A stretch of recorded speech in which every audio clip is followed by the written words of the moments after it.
Wow, this episode was so jam-packed my head is still spinning. But I think it's clear to me now the true end goal of Lumon. There's a strong underlying theme in Severance about nature versus nurture. And the show emphasizes that certain aspects of a person's identity remain constant in both the Innie and Outtie. We see this in Dylan's playful nature and in Irving's artistic instincts. And if they have strong bonds, and if there is love that an Outtie has, it seems that it lingers with the Innies too, not so easily erased from the body, despite the mind not remembering.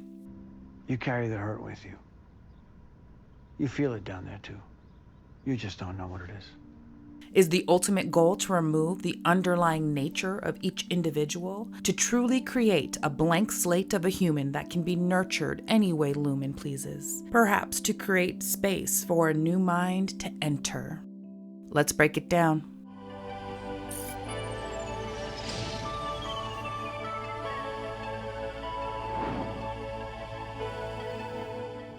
Okay, we gotta start off with the most exciting part of this episode, Mark's reintegration. Now, initially, Mark and Devon have this cockamamie idea to burn a message into Mark's retinas using a light. Clever, I must admit, but stupid as all hell. And fortunately for Mark, Ragabi stops him before he blinds himself, also letting him know that it wouldn't work anyways, as the switch wipes the pupils clean. But hold up. How did she so conveniently show up anyways? Is she tracking him through his severance chip or something? It's kind of eerily similar to how Miss Huang pops up whenever any Dylan is up to something. I wonder if Ragabi is still under Lumon's control. But for now, let's just pretend she's on the up and up and truly feels morally obligated to fight against Lumon and help Mark. She confirms for Outtie Mark, who is alive. It was indeed his wife, Gemma, that his Innie was talking about. From there, it doesn't take much to convince Mark to reintegrate. His love for his wife is his driving force. Now, the big question is, does Lumon know when this happens? Are they tracking to see if an Innie doesn't switch in the elevator? Will Mark be able to pretend that he's still severed and gain access to the floor as his Outtie self?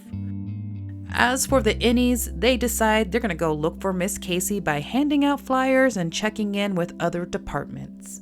You guys really think they're going to let us roam around? We can go wherever we want. Lumon is listening. I thought that meant they were listening to our conversations. Yeah, he's right, Mark. I did get the hint of a double meaning. Funny enough, immediately after Irving and Dylan voice their suspicions of being watched, Miss Huang shows up to prove them right, once again interrupting Dylan and Irving's conversation about the testing floor. Milchick's promise of a visitation room has already worked to control Dylan. So far, he has been compliant, putting his head down and just working away. Milchick rewards Dylan with a visit from his wife Gretchen, putting the final nail in the coffin, so to speak, solidifying his control over Dylan. Dylan's so happy and amazed to be with his wife, it doesn't even settle in with him that all of this is so fucking manufactured. For one, the visitation room is the security room repurposed. A psychological play by Lumon, replacing a space of defiance to erase any temptation to rebel again. Dylan also notices Gretchen's nice sack, a clear plastic bag Lumon made her use. He doesn't seem to connect the dots that this is a security protocol used at stadiums or prison visits to ensure no contraband gets smuggled in. Even the family photo Gretchen shares is curated, just a goofy, old-timey dress-up picture, impersonal and revealing nothing real about his home life. The conversation is also closely monitored. The second Gretchen calls Milchick Seth, Miss Huang cuts in over the intercom. Yeah, Seth warned me that this might be weird. Who's Seth? Don't you? Please refrain from sharing information that may be privileged or sensitive. The purpose of the visit is clear: to tighten Lumon's grip on Dylan, to stop the Innie's shenanigans, and ultimately get Mark to finish Cold Harbor. Gretchen tells Dylan that his Outtie is kind of a fuck-up. He can't do anything else, and their kids depend on him keeping this job. It's all on Innie Dylan to make the sacrifice. And that's a real gut punch here. This isn't far from reality. Millions feel trapped in soul-sucking jobs, staying because their families depend on it, convinced there's no other way out. But what's most interesting to me is that Dylan even cares at all. He has no real memory of his family, no direct connection to them, so why does he even give a shit? To me, this is a sign that love and deep emotions transcend severance, that no matter how hard Lumon tries to separate them, something still lingers, just like with Mark and his wife. Despite there being no real memory, there's a part of the original Outtie still in there that I think Lumon is working to eliminate in order to perfect severance. And I think we get more evidence of this theory when Mark and Helly discover the Mammalians Nurturable department through a small passage from the baby goat room. Alright, now this room is crazy. First off, it's set up just like a zoo exhibit, with a somewhat natural landscape where the goats can roam.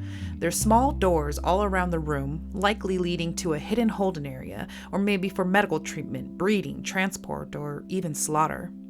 This is reminiscent of the way the O&D department was tucked away behind a storage room, like a mob front restaurant for an illegal gambling ring in the back. So what happens when they send the goats to these other areas? As far as I'm aware, goats aren't really popular test subjects for pre-human trials or anything. Usually that's chimps or rats, right? So perhaps the goats aren't really the test subjects, but just a variable in the experiment. The true test subjects are the employees of Mammalians Nurturable. This all goes back to nature versus nurture, innate traits and feelings of an individual. Is Lumon trying to create a true, clean slate of a human? Maybe their end goal is mind transfer, not just switching between versions of one person, but entirely different minds. Think about it. Old rich people wanting to live forever can buy a body of a young person, transfer their mind over, and take over that person's body. Maybe that's who or what Miss Huang is. Someone else's mind transferred into the girl's body. But I think Lumon has learned the original mind is not so easily erased, perhaps rejecting mind transfers. And so they must solve how to truly break the nature of a person. Maybe the workers in this department are forced to slaughter or sacrifice the goats as part of Lumon's experiment, testing their ability to suppress attachment and sever all emotional bonds, truly erasing all remnants of a person. Historically, goats have been used in sacrifice, often used to symbolize the purging of sin. The term scapegoat comes from biblical tradition. Sins were placed onto a goat, which was then cast out, providing a clean slate and symbolizing a fresh start. When Mark and Helly first meet Lorne, the presumed head of Mammalians Nurturable, she's disheveled and defensive, like she's been through some shit.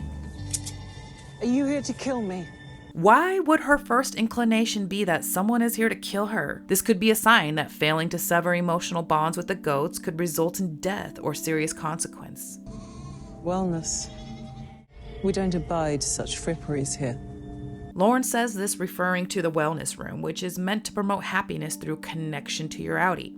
To her, it's just a meaningless show, another sign that emotional attachments are not welcome in this department. We let this happen to Miss Casey, then who's gonna step up when it happens to us? Mark's plea to the goat people is very reminiscent of the famous quote by Martin Niemöller. First, they came for the socialists, and I did not speak out because I was not a socialist. Then they came for the trade unionists, and I did not speak out because I was not a trade unionist. Then they came for the Jews, and I did not speak out because I was not a Jew. Then they came for me, and there was no one left to speak for me. The quote is a warning against the dangers of standing by silent when injustices are occurring. It speaks against fascism and authoritarian systems that, if unchecked, lead to total control and domination, a perfect parallel to what's happening at Lumon. But Mark quickly realizes what will resonate better with the goat people and what they truly care about. If one of your goats went missing, wouldn't you go looking for it? They are emotionally bonded with these goats. They raised them and hand-fed them as babies. Mark appeals to their love for the goats, ultimately not unlike Milchick appealing to Dylan's love for his family, in order to control the situation and get information. Again, the true goal of Severance is to tame the four tempers as Egan describes it, stripping away a person's true nature and priming them for a new mind. But as we continue to see, the love and emotional connections people make linger and are not so easily snuffed out. Irving and Felicia, the O&D lady, bond over memories of their old friend Bert, and again we see nature versus nurture at play, with Irving's sketches of Bert. Just like his Outtie, he's an artist at heart. We also see this reflected in how moved he is by the paintings inside of Lumon. But what's really intriguing is when Felicia accidentally sees Irving's drawing of the testing floor. And what do you know? She recognizes it. She calls it the exports hall. How do you know about the exports hall? We send a lot of shipments there. Used to go ourselves. But now, they send a guy. Do you remember where it is? And so we know two things about this testing floor or exports hall. One, O&D sends the items they create there. Is that a watering can? We think it might be supplies. Last week's output had more of an aggressive feel. The hatchets weren't aggressive. And two, people like Miss Casey are sent there when not active on the severed floor, instead of going home. I'm still scratching my head on this one. Maybe the watering cans and hatchets are meaningful. Comment below your theories on this. I hope we see Irving make it there in the upcoming episode. And then there's Ricken's book. A good person will follow the rules. A great person will follow himself. Lumon knows how much it resonated with the Innies, even more than their own Egan doctrine. So, what do?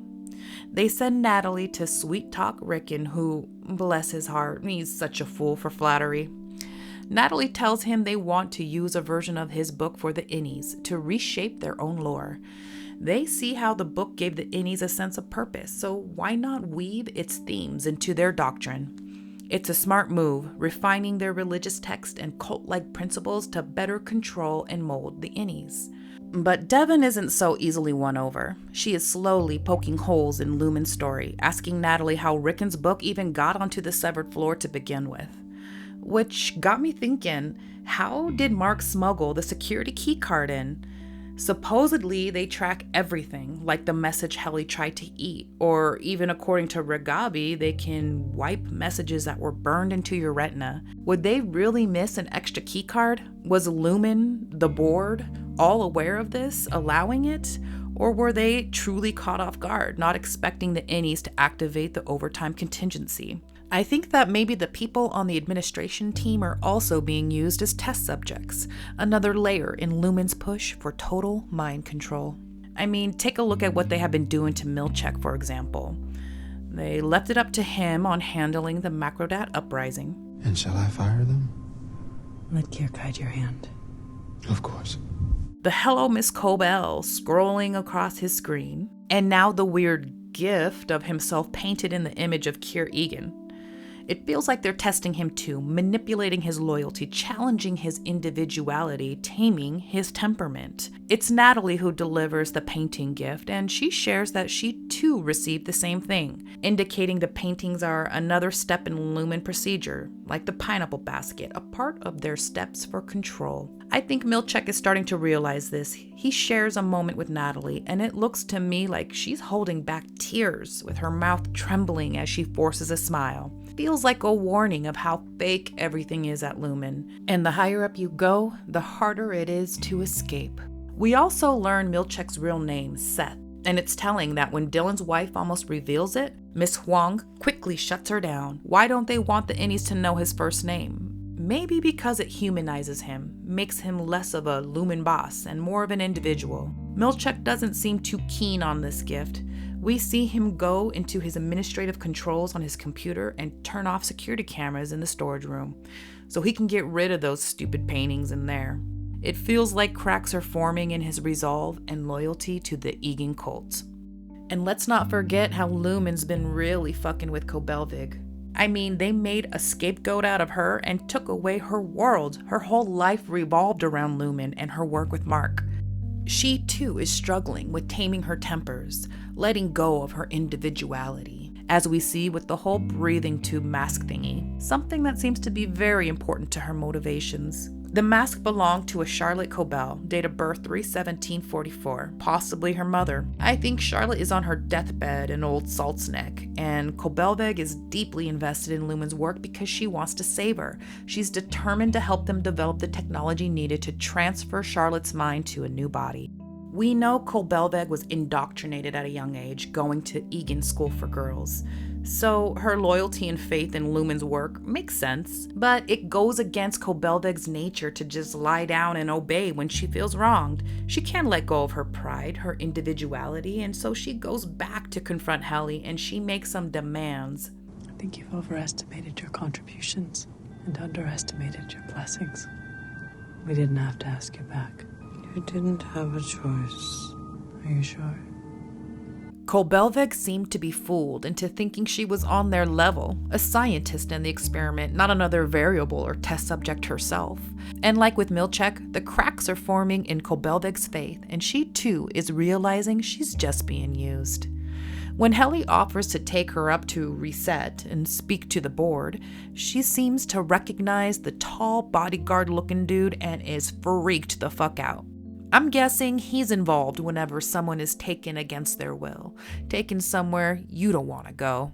So she flips a 180 and jets it out of there. And so that brings us to the end. What do you guys think of this episode? We got a ton of reveals and I'm excited to see where the next episode takes us. I really want to hear your theories and thoughts, so make sure to comment below. As always, if you like this video, please consider hitting that like button, as well as subscribing for more breakdowns and theories. Until next time, toodles.